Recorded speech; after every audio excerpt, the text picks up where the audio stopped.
there's no harm in having interest ever. If you guys want to hear more about taxes, I'm not gonna bore you if you don't want to hear about taxes. I just have realized after years and years of putting things into savings, every expert will probably disagree with me, but nobody really talked about it, but you could be kind of in trouble. Hey guys, what's up and welcome back to my channel. For today's video, we are going to be talking about one of my favorite subjects, and I'm so excited to talk about this because I've done so much research and I had a lot of trouble kind of finding the information that I needed to feel comfortable with this subject. And now that I've done my research and we have gone through 1 month of budgeting together as a married couple, I'm going to be talking about everything you could possibly need to know and everything you need to consider before combining your finances with your spouse. So, like I said, I'm so excited for this video, but I do want to disclaim that the way I do things and the research that I've done will apply to some people but won't apply to everyone. And if you want me to do a separate video on like whether you should be combining your finances and whether it's a good idea for you and your spouse, then let me know and I will definitely make a video like that.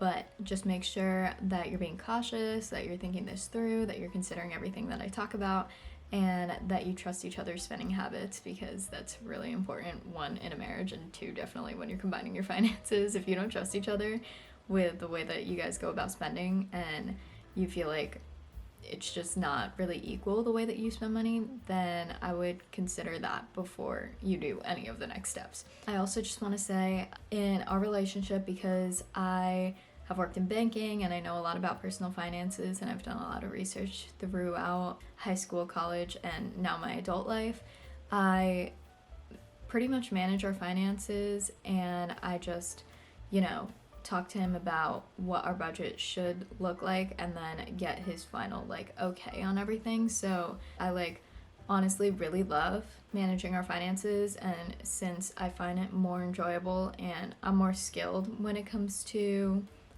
finances and knowing how to move things around and all of that, I manage the finances in our relationship. So if you're a woman out there or a wife out there that's managing the finances in your relationship, shout out to you, because I feel like it's still not really the norm, but don't really know why. And not only that, I just want to say, if your husband is currently the one managing the finances, but you just want to get more information about it, there's absolutely nothing wrong with learning and then applying what you know to your finances. It doesn't hurt at all to learn more so that you can actually work together and you're not just trusting one person. So all of these things I'm about to talk about, I've talked to my husband about, and we're on the same page about. So just make sure you guys are on the same page and make sure you both have a drive to bettering your financial wellness and future.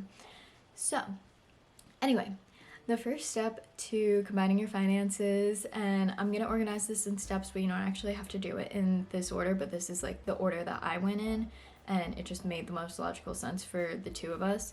The first thing we did was analyze our bank accounts.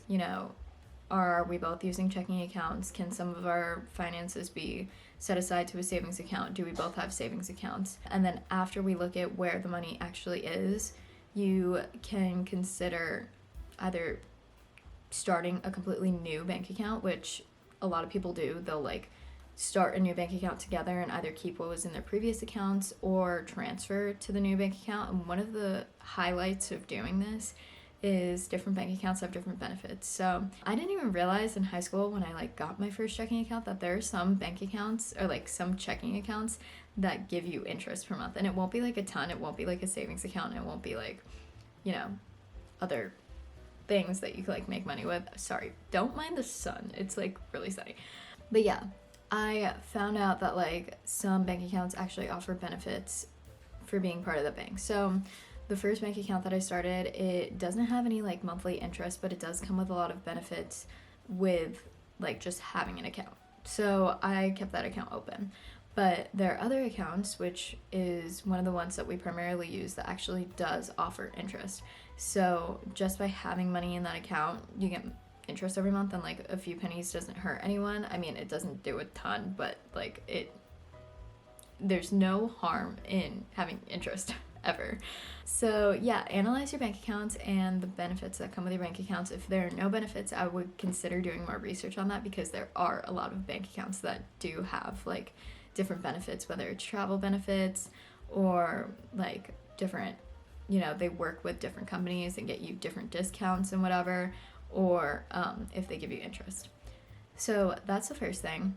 On the same lines as checking accounts, you want to analyze your savings accounts, make sure that you're maximizing the potential savings and interest that you can earn on your savings. If both of you have savings accounts, or one of you has a savings account, or neither of you have a savings account and you just want to open a new one, I would do the research to make sure that, first of all, you want to make sure that the savings account interest is fairly high. So like you want to be looking at like, I don't know, 3 to 4%, maybe higher APY, which is the percentage that you could possibly accumulate for the whole year. So that will just tell you your interest per year, and they pay out monthly. So if you put, I don't know, $10,000 in your savings account and it's 4% APY, then you'd be getting a max of like $400 for the whole year divided up into the months. So it'll pay out monthly, but you have to like keep a certain amount in the account for you to obviously get that full payout by the end of the year. But I would also look at, besides the interest rates, second, you want to be looking at if there are any minimums. If there's a savings balance minimum that you have to keep, but you're not certain that you'll be able to keep that, then I would steer clear of those ones with like minimums. But if you're comfortable and you think that you'll always keep like a certain amount, or if the amount is like pretty low, like $1,000 or whatever, then yeah, open up that savings account and just make sure you stay above whatever the minimum is so that they don't close out your account. The last thing you want to consider when you're looking at different savings accounts is the transferability, or like how quickly you can get your money out of that account. So some savings accounts will actually take like many business days, like 3 to 5 business days for you to transfer it to a checking account. And while that might not be a big deal to some people, in case of an emergency, if you're keeping your emergency fund in a savings account, that could actually cause some problems. So if you were like trying to pull it out for rent, but your leasing office for whatever reason doesn't accept money directly from a savings account, so you have to transfer it to a checking account, and it takes too long, then you could be kind of in trouble. So look at the transferability. You want to be looking at like, I don't know, 1 to 3 business days max, because like there is a grace period for most payments when it comes to like rent and other big payments like that. But yeah, you really want that like immediate transfer if you can get it. So if you're working with a specific bank and you have their checking account and their savings account offers a high yield interest rate and also offers you easy transferability, so like one of my accounts, the savings account that I opened with that same bank, it'll transfer like literally immediately. That's kind of what you want to look for. I think that's a really handy thing when looking at savings accounts, so that you can move money around easily and you don't really have to worry about it. Okay, I moved a little bit so the sun wasn't so in my face. So the second thing you want to be thinking about is determining whether you're going to be combining your savings and your debt. So first I want to talk about debt, because it doesn't make as big of a difference as you think, but if it makes you uncomfortable, then this definitely is something that you should consider. So like, it may not matter if you're separating your debt if you're going to be combining everything else, because that just means that you're combining the sum after you pay for your debt, which literally doesn't make a difference. So like, say I have $100 of debt payments monthly and my husband has $75 worth of debt payments monthly, and he's like, oh, I don't want to take on your $100. If you're both making income, at the end of the day, what's going to happen is your income is going to be deducted by $100 and his is going to be deducted by $75, and when you combine the rest, it's literally the same lump sum. Like, it literally doesn't make a difference whether you combine before or after you pay for your debt. So that's up to you. Again, if it makes you uncomfortable, or if like you're severely in a type of debt that your spouse isn't comfortable, like credit card debt or consumer debt or whatever, that they just don't want to take on because they didn't contribute to that kind of spending or whatever, then do it however you want. But like I said, I really don't think this makes as big of a difference as you think. I really think couples should consider paying off their debt closer to when they get married, like if not before you get married, then soon after, just so that it's not significantly impacting your joint income. But not everyone can do that. That's me and Josh's situation right now. When we got married, we both weren't in any type of consumer debt. We pretty much only had student loans, and there's not much we can do to control that. Like, we both went to college. We actually went to the same school. So, but yeah, do whatever makes you feel comfortable when it comes to debt and paying it off. But as for savings, you guys really need to talk about whether you want to join your savings from before you got married, or if you want to keep that separate for yourselves. So, like, sorry, my dog's doing. Dang it. Computer's making noise because he just turned off and turned on my surge protector. If one of you was really good at saving and the other wasn't, or whatever, and you just don't feel like it's fair to join your savings after you're married, then again, do whatever makes you feel comfortable. But you guys definitely need to have this conversation about whether you are keeping your savings separate from what you made before you were married, and if you're gonna save after you get married, like future savings, if you're gonna save that together, if you're gonna save that separately. And then on top of that, you know, if you're keeping it together, where are you gonna keep it? Like I said before, like, consider the different savings accounts. Don't just like transfer to whoever you think is going to be managing the finances and using their account if there's a better account out there that you can use. So like, everything I'm going to be talking about is kind of against just doing what's convenient and doing what's actually smart and what actually will help you grow financially. So one of the big things when it comes to savings is I just like have realized after years and years of putting things into savings since I first started working in high school, that if you do not know what you're saving for and you don't have specific savings buckets, even if it's just like on a spreadsheet or like mentally you like know how much you want to save for each individual thing, if your savings doesn't have a goal behind it, then you're never gonna feel like you're saving enough. You're always gonna feel a little uncomfortable, or you're gonna get a false sense of security when you actually haven't saved enough.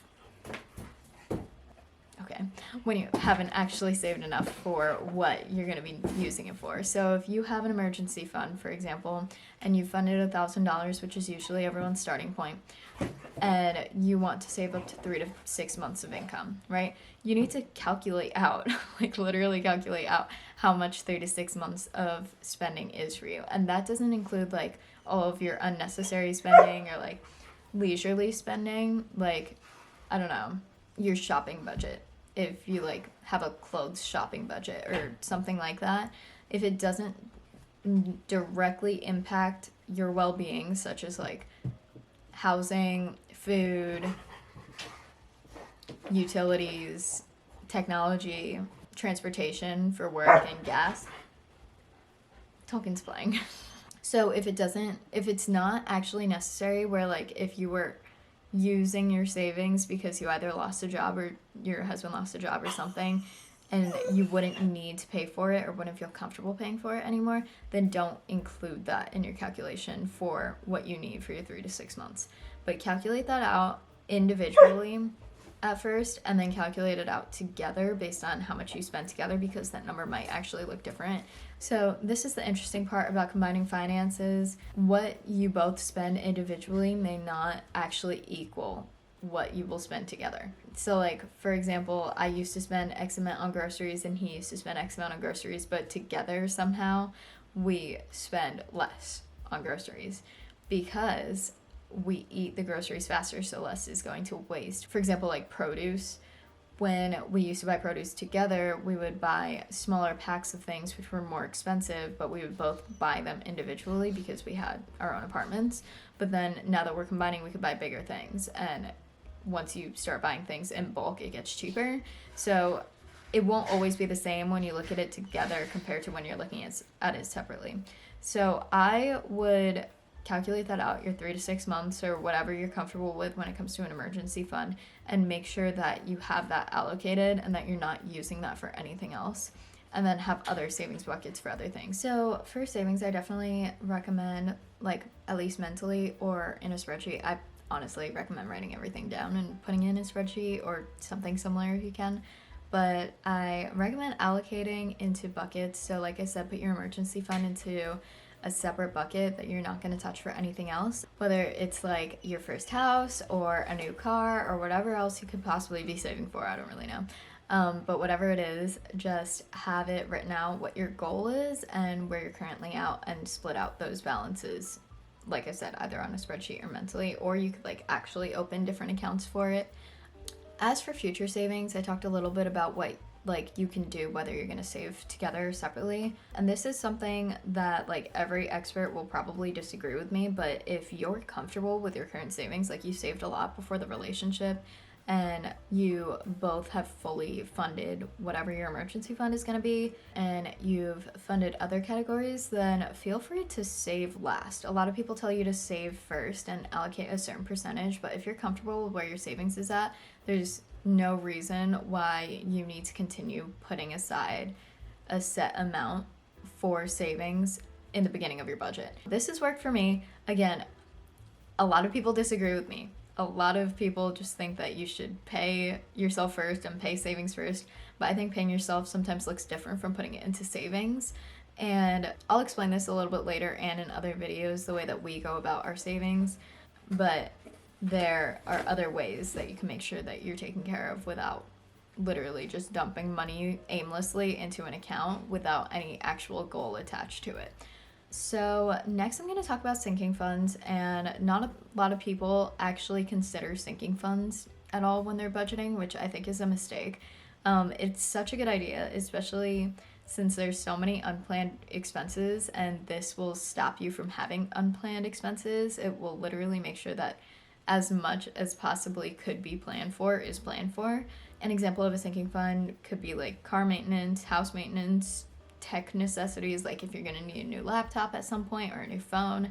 Just setting aside money toward that and having a goal amount in mind for those sinking funds. So the difference between savings and sinking funds, by the way, in my head is sinking funds will be used in the next 3 to 6 months, or you expect to withdraw something from them, whereas savings is more long term. So it'll be a year from now or a few years from now or something like that, like those big expenses like houses and cars and things like that. The exception is if it's going to be a very large chunk of money, for example, saving for a down payment for a car or something like that. Even if you plan to buy the car in the next 3 months, putting a large sum of money like that will do better in a savings account rather than a sinking fund, which is most likely a checking account.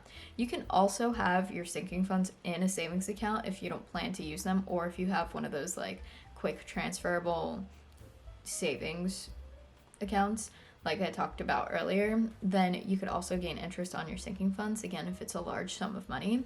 But if it's, you know, a few $100s here, a few $100s there, like we're building a sinking fund for our dog's neutering. We expect to use that within the next few months. So every month we've been putting a little bit toward that so that it's not such a unplanned, expensive month for us. Those are a few examples of sinking funds and why I think they're such a good idea. We have, I think, 9 to 10 sinking funds currently. Like I said, everything's kind of handled within only a few actual bank accounts, and the rest is handled like in our spreadsheet where I just like know how much the balances are. So I'll see the lump sum in our accounts, and then in our spreadsheet it says what everything is allocated for. So I think this is a really good idea. Again, you could set it aside. There are actually some savings accounts, like high yield savings accounts and other checking accounts and things like that. I know Ally has one where you can actually make savings buckets and like other like small buckets, and it'll be under one account, but it'll show how it's allocated separately. So that could be a good idea for you if you don't want to look at a spreadsheet every day and you just want to have it kind of done for you in your account once you like enter what you want the numbers to be. So yeah, that's sinking funds. I really think it's a good idea for everyone. The next step is combining your income. So there are multiple ways that you can do this. You can either literally have one joint account where both of your direct deposits or checks or whatever, however you get your check, weekly, bi-weekly, monthly, whatever, it can all go into one joint account, whether you start a new account or you use someone else's old account. The thing is, I highly recommend, and this is something that me and Josh are still working on, that if you're going to use someone else's account, like one of the two of your accounts, that you give the other person ownership of that account somehow. Honestly, like a lot of people will just like share their passwords, but the problem with that is it just gets complicated. So I would make it into a joint account if you're going to be using someone's prior account, or you could start a new account. But the thing is, if you put it into two separate accounts, like I said, if you want to keep both of your accounts separate for whatever reason, so I have my account prior to being married and he has his account prior to being married, and then we transfer how much we need based on our joint expenses and then put our savings aside, again, if you're saving separately or whatever, then that's another way you can do it. I mean, there's nothing wrong with transferring money and moving money every month if you want to, but that's just another step. I don't know, the more steps you implement into your monthly budgeting system, the more difficult it gets. Like, the more, I don't know, it's like a barrier to entry, you know? Like, you don't want to make it more difficult for yourself to budget if you already are just starting out. Again, you can either immediately allocate to savings or save after your budget is already allocated for. So when I was single, I had my paycheck split. I literally had my employer direct deposit some of it into one account and then the rest to another account. Many employers allow you to do this, not all of them. So I would look into that if that's something that you're considering when it comes to directly putting things into savings right off the bat. But if you're gonna save after, or if you just want full control of your cash and you want to be able to move it around, then you could have it all dumped into one account, whether it's your own and it's two separate accounts, or if it's a joint account, and then transfer money as needed to savings or anything else. So that's combining your income. Don't forget that there's a bunch of tax implications too that come with getting married. So I can make a separate video about this if you guys are interested in, you know, the whole married filing jointly versus married filing separately stuff. If you guys want to hear more about taxes, I'm not gonna bore you if you don't want to hear about taxes. The simple answer is that married filing jointly nearly always gets you a better tax break than married filing separately. But if there are complications, which again I could talk about in a different video where someone's self-employed or something like that, then, you know, just knowing the tax laws could really help you out in these situations. But when you combine your income, make sure that you are also being taxed appropriately based on the way that you want to file your taxes at the end of the year.